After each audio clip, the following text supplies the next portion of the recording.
بسم اللہ الرحمن الرحیم۔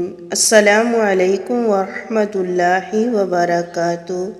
حضرت ابو ذر رضی اللہ عنہ سے مروی ہے کہ انہوں نے کہا، مجھے میرے خلیل صلی اللہ علیہ وسلم نے 7 باتوں کا حکم دیا۔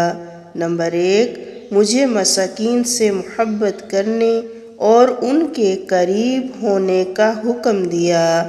نمبر 2، مجھے حکم دیا کہ میں اپنے سے کم تر کی طرف دیکھوں اور خود سے بدتر کی طرف نہ دیکھوں۔ نمبر 3، مجھے حکم دیا کہ رشتہ داروں سے جڑا رہوں اگرچہ وہ پیچھے ہٹیں۔ نمبر 4، مجھے حکم دیا کہ کسی بھی شخص سے کوئی چیز نہ مانگوں۔ نمبر 5، مجھے حکم دیا کہ سچ کہوں اگرچہ کڑوا ہی ہو۔ نمبر 6، مجھے حکم دیا کہ اللہ کے بارے میں کسی ملامت کرنے والے کی ملامت سے نہ ڈرو۔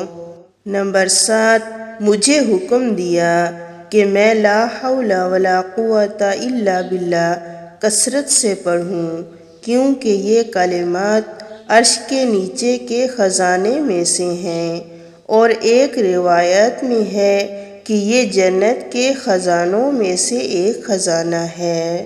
حضرت ابو امامہ رضی اللہ عنہ سے مروی ہے کہ رسول اللہ صلی اللہ علیہ وسلم نے فرمایا، یقیناً لوگوں میں سے اللہ کے قریب وہ شخص ہے جو ان میں سے سلام میں پہل کرتا ہے۔